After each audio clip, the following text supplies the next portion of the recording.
আসসালামু আলাইকুম ওয়া রাহমাতুল্লাহি ওয়া বারাকাতুহু। আহলান সাহলান মায়ে রামাদান। আলহামদুলিল্লাহ, আমরা সবাই আল্লাহর অশেষ রহমতে আরও একবার রামাদান মাস পেয়েছি।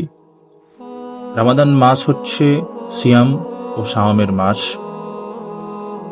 আর এই সাওম বা রোজা, এই রোজা নিয়ে কোরআন ও হাদিসে আল্লাহ সুবহানাহু ওয়া তাআলা এবং তার রাসূল হযরত মুহাম্মদ সাল্লাল্লাহু আলাইহি ওয়াসাল্লাম কি বিধিবিধান দিয়েছেন এবং আল্লাহ সুবহানাহু ওয়া তাআলা এই রামাদান মাস ঘিরে কি কি দিক নির্দেশনা আমাদেরকে কোরআনের মাধ্যমে দিয়েছেন, এক নজরে ছোট্ট করে চলুন আমরা জেনে আসি। তো চলুন শুরু করা যাক।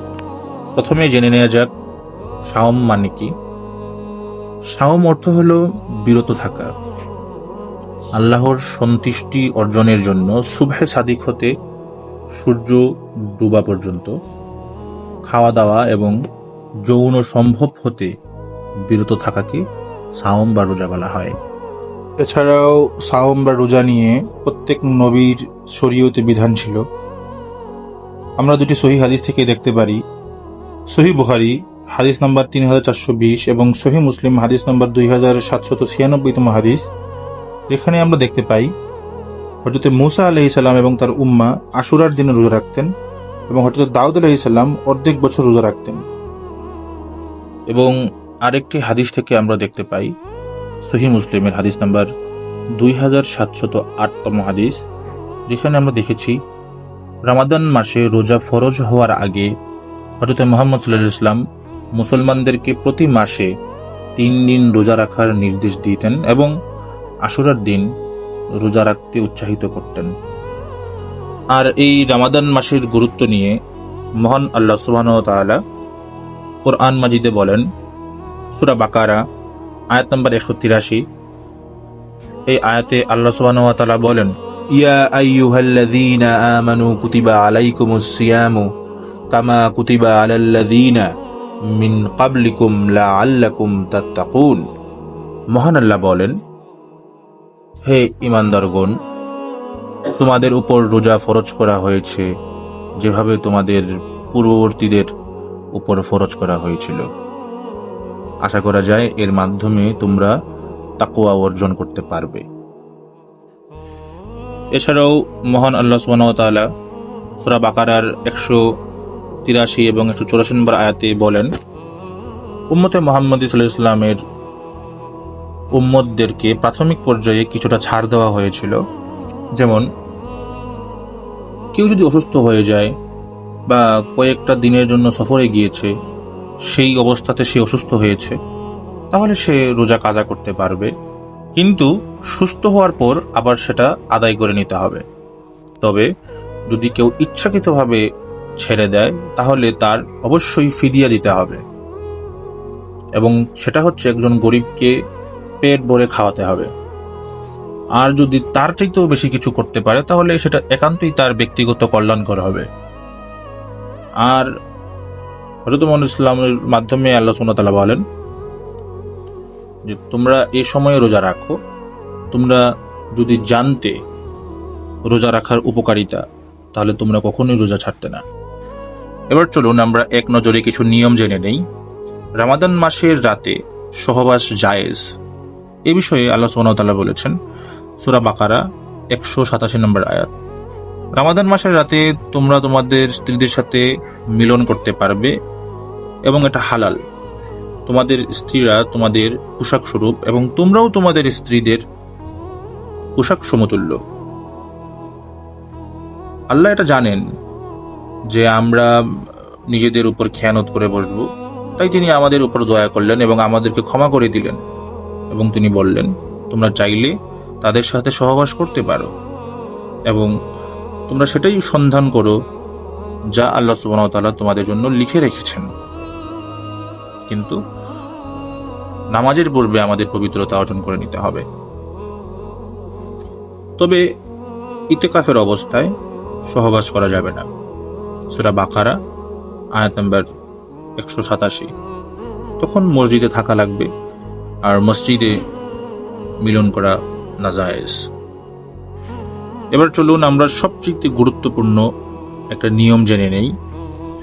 আমাদের বাংলাদেশে আমি নিজেও দেখেছি ছোটবেলায়, যখন সেহরিতে একটু দেরি হয়ে যায় তখন আমরা সাহারি খাওয়ার জন্য যখন উঠি, হয়তো বা অনেক সময় দেখা যায় খাওয়ার সময়ে আজান হয়ে গেল, তখনই তাড়াহুড়ো করে আমরা খাবার বাদ দিয়ে রোজা রাখা শুরু করে দিই। কিন্তু আসলে পবিত্র কোরআনে এ বিষয়ে কথা বলা হয়েছে। সূরা বাকারার 187 নম্বর আয়াতেই আল্লাহ বলেছেন, ওয়াকুলু ওয়াশরাবু হাত্তা ইয়াতাবাইয়ানা লাকুমুল খাইতুল আবুআদু মিনাল খাইতিল আসওয়াদি মিনাল ফাজর। এর অর্থ, আর তোমরা তোমাদের পানাহার অব্যাহত রাখতে পারো যতক্ষণ পর্যন্ত ভোরের অন্ধকারের রেখার ভেতর থেকে দিনের আলো বের না হয়ে আসে। এর মানে হলো, আজান হয় শুধু নামাজ পড়ার জন্য, সাহারি বন্ধ করার জন্য নয়। সাহারি ততক্ষণ পর্যন্ত খাওয়া যাবে যতক্ষণ না ভোরের আলো ফুটে উঠেছে বা সূর্য দেখা গিয়েছে। ভোরের আলো ফুটে গেলে রোজা রাখা শুরু করে দিতে হবে, তখন আর খাওয়ার নির্দেশ নেই। তাই আপনারা যদি দেরিও হয়ে যায়, যদি আজানও হয়ে যায়, আপনারা সাহারি শেষ করে তারপরে রোজা রাখা শুরু করবেন। ইফতারের ব্যাপারেও একই নিয়ম বাধ্যতামূলক। ইফতার হচ্ছে সেই সময়ে করতে হবে যেই সময় থেকে রাত শুরু হয়ে যায়। তার মানে সন্ধ্যা থেকে, ইসলামিক দৃষ্টিকোণ থেকে সন্ধ্যা থেকে রাত শুরু হয়। তাই আমরা সন্ধ্যার শুরুতেই ইফতার করি। পবিত্র কোরআনের সূরা বাকারার 187 নম্বর আয়াতে আরো বলা হয়েছে ইফতারের ব্যাপারে। ইফতার করার সময়সীমা নিয়ে কোরআনে বলা হয়েছে, সুম্মা আতিমুস সিয়ামা ইলাল লাইল, অতঃপর তোমরা রাত আসা পর্যন্ত রোজা পূর্ণ করো। তাছাড়া রমাদান মাস হচ্ছে পবিত্র কোরআন নাজিলের মাস। আল্লাহ সুবহানাহু ওয়া তাআলা সূরা বাকারার 185 নম্বর আয়াতে বলেন, শাহরু রমাদানাল্লাযী উনজিলা ফিল কুরআনু হুদাল লিন-নাসি ওয়া বাইনাতিল হুদা ওয়াল ফুরকান। এর অর্থ হচ্ছে, রমাদান মাস তো সেই মাস, এই মাসে কোরআন নাজিল হয়েছে, যা মানুষের জন্য পথ প্রদর্শক, হেদায়েতের স্পষ্ট নিদর্শন, এবং ফুরকান, সত্য মিথ্যার মধ্যে পার্থক্যকারী। আল্লাহ সুবহানাহু ওয়া তাআলা সূরা বাকারার 187 নম্বর আয়াতে বলেন, তোমরা সাওমের বিধিবিধান লঙ্ঘন করবে না। এ হচ্ছে আল্লাহর সীমারেখা, অতএব তোমরা কখনোই এই সীমারেখার ধারে কাছেও যেও না। এর ব্যাখ্যা যদি আমি করতে যাই, একটা হাদিস দিয়ে ব্যাখ্যা করতে পারবো। সহিহ বুখারী হাদিস নাম্বার 52, সেখানে হযরত মুহাম্মদ সাল্লাল্লাহু আলাইহি ওয়াসাল্লাম বলেন, প্রত্যেক বাদশাহর একটি সীমানা থাকে, আর আল্লাহর সীমানা হচ্ছে তার হারাম নির্দেশগুলো। যে ব্যক্তি সেই সীমানার চারদিকে ঘুরে বেড়াবে, তার যে কোনো সময় সীমানার মধ্যে পড়ে যাওয়ার আশঙ্কা থাকে। তাই তোমরা ওই সীমানার আশেপাশেও যেও না, দূরে থাকো।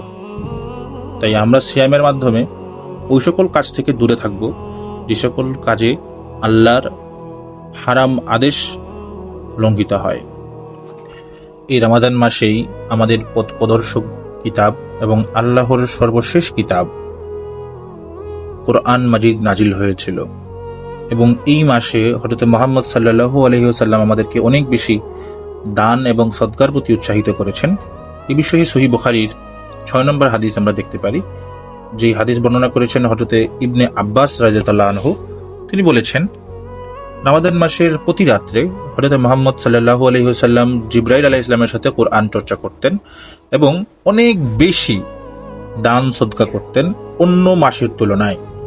তাই আমরাও যেন অনেক বেশি বেশি দান এবং সদকা করতে পারি। আল্লাহ আমাদের কবুল করুক, আমিন।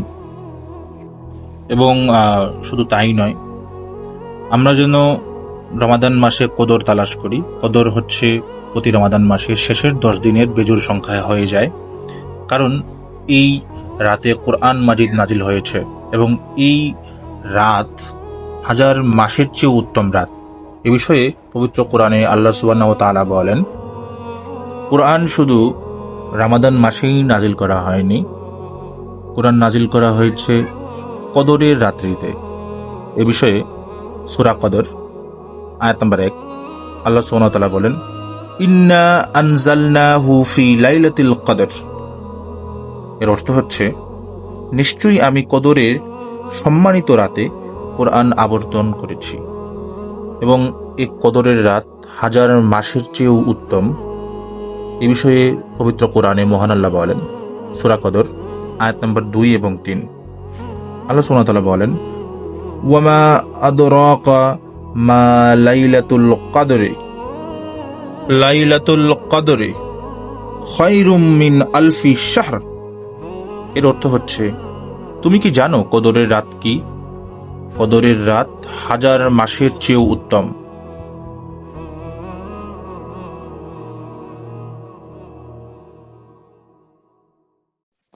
এবং মহান আল্লাহ পবিত্র কোরআনের সূরা দুখানের 1 থেকে 5 নম্বর আয়াতে বলেন, এই রাতেই ভাগ্যের ফায়সালা হয়, মানে কদরের রাতে। তাই আমরা যেন প্রত্যেক রামাদানে শেষের বেজোড় সংখ্যার দিনগুলোতে অনেক বেশি বেশি ইবাদত করতে পারি এবং আল্লাহ সুবহানাহু ওয়া তাআলার কাছে নিজের গুনাহ মাফ করতে পারি। প্রিয় শ্রোতা ভাইয়েরা এবং বোনেরা, আপনারা যারা যারা রামাদান মাস পেয়েছেন, এই রামাদান মাস হোক আমাদের অন্য মাসের তুলনায় উত্তম, এবং আমরা চেষ্টা করি ওই সকল কাজ থেকে বিরত থাকতে যে সকল কাজ করলে আল্লাহ অসন্তুষ্ট হয়ে যান। আসুন আমরা সবাই বলি, আস্তাগফিরুল্লাহাল্লাযী লা ইলাহা ইল্লা হুয়াল হাইয়ুল কাইয়্যুম ওয়া আতুবু ইলাইহি। বেশি বেশি করে ইস্তিগফার পাঠ করি, বেশি বেশি করে আল্লাহর ইবাদতে মশগুল থাকি। আর আপনারা যদি রামাদান মাস তথা এই রামাদান মাসে এই বিষয়ে আরও কিছু জানতে চান, আপনারা চাইলে আমাদেরকে মেসেজ করতে পারেন এবং কমেন্ট করতে পারেন। আপনাদের প্রশ্ন থাকলে প্রশ্ন করতে পারেন। ইনশাআল্লাহ আমাদের ক্ষুদ্র ব্রেন থেকে আপনাদের প্রত্যেকটা প্রশ্নের উত্তর দেওয়ার চেষ্টা করব। আশা করি সবাই ভালো থাকবেন। আপনাদের রামাদান মাস ভালো যাক।